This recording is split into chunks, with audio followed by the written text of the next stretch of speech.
Operation Sindoor తర్వాత పాకిస్తాన్ పరిస్థితి దారుణంగా మారింది. ఇప్పటికీ ఆర్థిక మాంద్యంతో కొట్టుమిట్టాడుతున్న పాక్ లో అంతర్యుద్ధం మొదలైంది. సింధ్ ఏరియాలో ఆందోళనతో తీవ్ర ఉద్రిక్తంగా మారింది. ఓవైపు నీళ్లు అందక, మరోవైపు ఆర్థిక మాంద్యంలో జనం నిత్యావసరాలపై లూటీలకు దిగుతున్నారు. కరాచీ పోర్టులకు వచ్చిన నిత్యావసరాలను దొరికిన కాడికి దొరికినట్లుగా దోచుకుంటున్నారు. అటు ఉద్రిక్తతల నేపథ్యంలో సింధ్ ప్రాంతం హోంమంత్రి హసన్ కి చెందిన ఇంటికి నిప్పు పెట్టారు ఆందోళనకారులు. దీంతో నిరసనకారులపై పోలీసులు జరిపిన ఫైరింగ్ లో ఒకరు మృతి చెందారు, మరికొంతమందికి గాయాలయ్యాయి.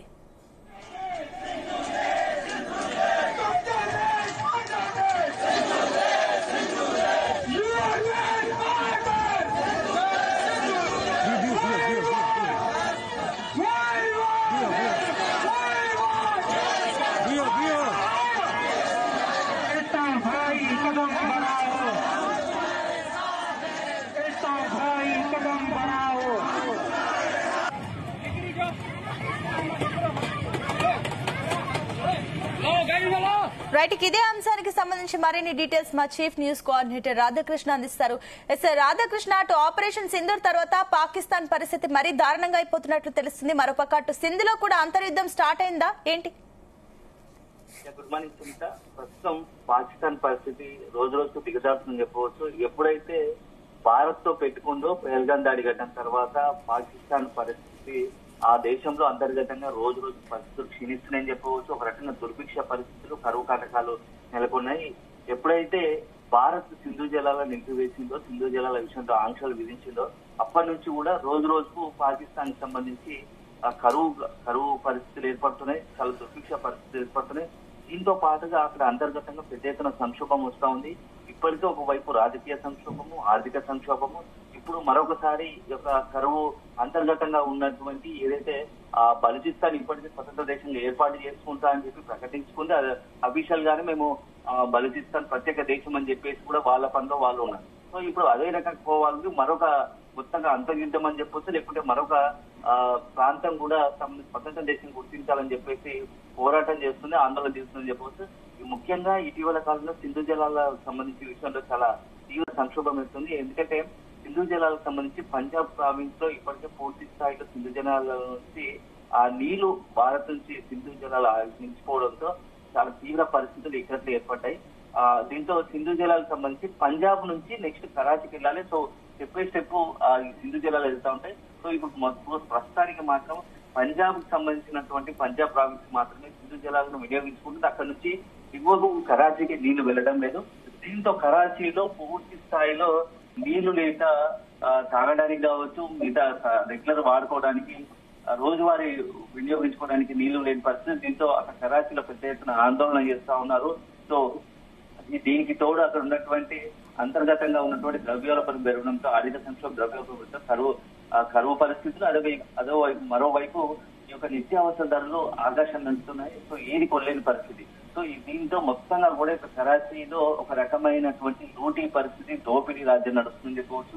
ఎక్కడికక్కడ పోర్టుకు సంబంధించి, ఎందుకంటే కరాచీ పోర్టు ఫేమస్ ఉంటుంది. సో మొత్తంగా కూడా దాని నుంచి ఎగుమతి దిగుమతి ఉంటుంది కాబట్టి పోర్టులోకి ఏదైనా రాగానే చాలు సరుకులకు సంబంధించి వాటిపైన ఎగబడి జనము వచ్చి చేతికి దొరికిందల్లా వాటిని తీసుకొని పారిపోతున్నారు. సో దీంట్లో ఈ నేపథ్యంలోనే అక్కడ సెక్యూరిటీకి, అదేవిధంగా లోకల్ ఉన్న పోలీసులకు, ప్రజలకు పెద్ద ఎత్తున ఒక రకమైన తీవ్రమైన ఆందోళన పరిస్థితులు ఏర్పడుతున్నాయి. పోలీసులకు సంబంధించి సామాన్య జనాలపై లాఠీ చార్జ్ ప్రయోగం చేస్తున్నారు. సో అక్కడ ఉన్నటువంటి జనాలు కోపోద్రిక్తులే సీరియస్ అయినటువంటి ఆందోళన తీవ్రతరం చేశారు. ఏకంగా కరాచీకి సంబంధించినటువంటి అప్పుడు సింధు ప్రాంతంలో ఉన్నటువంటి హోంమంత్రి హసన్ ఇంటికి నిప్పు పెట్టారు. సో ఒక హోంమంత్రి ఇంటికి నిప్పు పెట్టడంతో అక్కడ ఉన్నట్టు పోలీసులు కాల్పులు చేస్తారు. దాంట్లో ఒక పౌరుడు చనిపోయినట్టు తెలుస్తోంది. సో దీంతో రోజు రోజుకు పరిస్థితులు ఇంకా సీరియస్ అవుతున్నాయి, మొదలుతున్నాయి. ఎందుకంటే ఇప్పుడు ప్రస్తుతం పాకిస్తాన్ కి సంబంధించి చాలా తీవ్రమైన సంక్షోభం ఉందని చెప్పవచ్చు.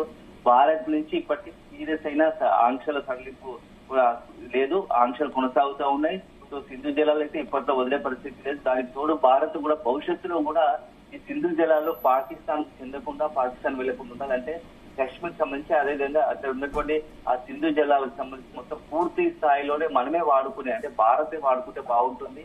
ఆ సింధు జలాలను ఉత్తరాదికి మలుపుకుంటే ఉత్తరాదికి వీలైనంత ఎక్కువ స్థాయిలో వాడుకుంటే బాగుంటుందని ఒక ఆలోచన చేస్తున్న ప్రణాళిక రచిస్తుంది. సో ఈ ప్రణాళికలు రచిస్తుంది ప్రాజెక్టు మరింత దాన్ని ఆ కాల్వలను వెలుగులు చేసి ఉత్తరాదికి నీటిని మళ్లించకపోతే ఇంకా మరింత దుర్భిక్ష పరిస్థితి లేకపోతే ఇంకా భవిష్యత్తులో ఏంటంటే ప్రస్తుతానికి మొత్తంగా కూడా ఉన్నటువంటి చాలా ఆ పాకిస్తాన్ ఆర్థికానికి వెన్నుదన్నుగా నిలిచేవి ఒక రెండు కీలకమైన అంశాలు ఉంటాయి.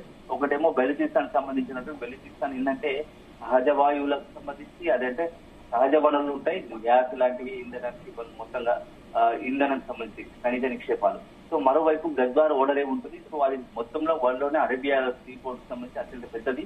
సో ఆ గద్వార్ ఎయిర్పోర్ట్, ఆ గద్వార్ పోర్ట్ ఉంటది. సో ఆ ఓడరేవు ఈ రెండు కూడా బలూచిస్తాన్ సంబంధించి ఉంటాయి. అవి కూడా పాకిస్తాన్ వెనుదన్నుగా నిలుస్తున్నాయి. సో దానికి తోడు మరొకటి ఇప్పుడు సింధు జలాల్లో పంజాబ్ ప్రావిన్సెస్ అంటే పంజాబ్ అనేది మంచి పంటలకు ప్రసిద్ధి ఉంటుంది. మొత్తం పాకిస్తాన్ లోనే పంటలకు పచ్చని పంటలకు అది కూడా సింధు జలాలని ఉపయోగించుకొని ఇన్ని రోజులు వాళ్ళు పంజాబ్ లో పంటలు పండించుకుంటూ పాకిస్తాన్ కొంత ఎకానమీకి బలోపేతం చేసుకునే పరిస్థితి.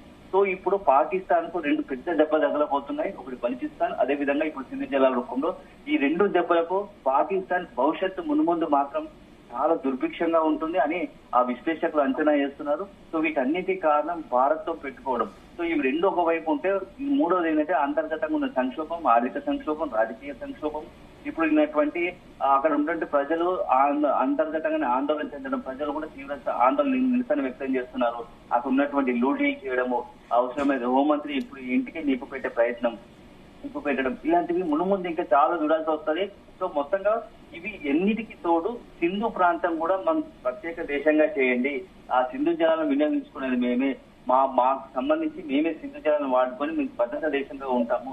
ఇన్ని రోజులు మా యొక్క ఉన్నటువంటి మొత్తంగా కూడా పంటలు కావచ్చు, ఏదైతే పాకిస్తాన్ ఎకానమీకి మేము పూర్తి స్థాయిలో భరోసా ఇస్తున్నాం, మేమే వెనుదంగా నిలుస్తున్నాము. అలాంటి మమ్మల్ని ఆ పాకిస్తాన్ మా యొక్క వనరులను దోచుకుని మమ్మల్ని ఇబ్బంది పాలు చేసే ప్రయత్నం చేస్తోంది. సో ఇటు పరిస్థితుల్లో కుదరదు, ప్రత్యేక సింధు దేశం, సింధు ప్రాంతాన్ని ఏర్పాటు చేయాల్సిందే అని చెప్పేసి కొత్త డిమాండ్ ఏర్పడుతూ ఉంది. ఇప్పుడు బలూచిస్తాన్ తో పాటుగా ఇప్పుడు సింధుకు సంబంధించినటువంటి ఒక డిమాండ్ తెరవడంతో పాకిస్తాన్ కు ఇక తీవ్ర ఒక రకమైన ఒక గందరగోళ పరిస్థితి, అయోమయ పరిస్థితి, ఏం చేయాలన్న పరిస్థితి ఏర్పడింది. సో ఇప్పుడు వీటన్నిటికీ తోడు భారత్ ఎప్పుడు అటాక్ చేస్తుందో, భారత్ అయితే ఒక విషయం చాలా సీరియస్ గా ఉంది. తీవ్రవాదుల విషయంలో ఎప్పటికప్పుడు చాలా సీరియస్ గా తీసుకుంటాము. అవసరమైతే మరొకసారి ఆపరేషన్ 2.0 చేయడానికి కూడా వెనుకాడము. తీవ్రవాద విషయంలో పాకిస్తాన్ భూభాగంలో ఉన్నటువంటి తీవ్రవాదులను ఏరివేయడం నిరంతరం కొనసాగుతుంది. ఆపరేషన్ సింధూర్ ముగియలేదు, ఇది కేవలం ట్రైలర్ మాత్రమే, ఇంత సినిమా చాలా ఉంది అని చెప్పేసి ఇప్పటికే ప్రధాని నరేంద్ర మోడీతో పాటు ఆర్మీ కూడా ప్రకటించింది. సో ఇవన్నిటికి తోడు మరొకసారి పాకిస్తాన్ తీవ్రవాద విషయంలో పాకిస్తాన్ కు ఒక టెన్షన్ నెలకొని భారత్ ఎప్పుడు దాడి చేస్తుందో. సో ఇవన్నీ 30 దాటి అష్టదిగ్బంధనంతో పాకిస్తాన్ కకావికలం అవుతుంది. ఏం చేయని పరిస్థితి, రాజకీయంగా అక్కడ ఉన్నటువంటి ప్రతిపక్షాల నుంచి ఒత్తిడి. సో మొత్తంగా ఈ షెహబాజ్ షరీఫ్ ఒకవైపు ప్రధాని షెహబాజ్ షరీఫ్, మరోవైపు అక్కడ ఉన్నటువంటి ఆర్మీ చీఫ్ మునీర్ కు, ఈ ఇద్దరికి కూడా పరిస్థితి ఒక పెద్ద టెన్షన్ వాతావరణం నెలకొంది. ఎప్పుడు ఎలాంటి వార్త వినాల్సి వస్తుందో అని చెప్పేసి. సో మొత్తంగా కూడా ఇద్దరు కూడా చేతులెత్తే పరిస్థితి ఏర్పడింది. మొన్నటి వరకు అమెరికా రాయబారంతో, అమెరికా మధ్యవర్తిత్వంతో భారత్ చేతిలో ఒక రకంగా చెప్పాలంటే పూర్తి స్థాయిలో భారత్ చేతిలో చావు దెబ్బ తినాల్సిన పరిస్థితి నుంచి పాకిస్తాన్ కు అమెరికా కొద్దిగా పరోక్షంగా సహకరించి అమెరికా మద్దతుతో బచాయించిందని, బతికిందని చెప్పాలి, బతికి బట్టగట్టిందని చెప్పాలి. లేకుంటే మరొక 2 రోజులు ఉంటే పాకిస్తాన్ కు మొత్తంగా ప్రపంచ పటంలోనే పాకిస్తాన్ యొక్క మొత్తం దేశం ఉనికే ప్రశ్నార్థకం అయిపోయింది. సో అలాంటి పరిస్థితుల్లో ఇప్పుడు భారత్ యుద్ధం చేయకుండానే పాకిస్తాన్ తన అక్కడ ఉన్నటువంటి అంతర్గతంగా వెళ్తున్న పరిస్థితులు ఆ పాకిస్తాన్ పూర్తి స్థాయిలో ముంచేసే పరిస్థితి కనబడుతున్నాయి. బలూచిస్తాన్ కావచ్చు, ఇటు సింధు జలాలకు సంబంధించి కావచ్చు, కరాచీలో కావచ్చు, ఈ ఆందోళన అంతర్గత సంక్షోభం కావచ్చు, ఇవన్నీ కలిసి పాకిస్తాన్ పూర్తి స్థాయిలో ఎవరి ప్రమేయం లేకుండా, బయట దేశాల ప్రమేయం లేకుండా, భారత ప్రమేయం లేకుండానే అన్ని కలిపి ఒకేసారి రావడంతో అవన్నీ కూడా పాకిస్తాన్ మొత్తంగా భవిష్యత్తును ప్రశ్నార్థకం చేసి పుట్టి ముంచే అవకాశాలు స్పష్టంగా కనపడతా ఉన్నాయి. Sunitha, right Radhakrishna, thank you.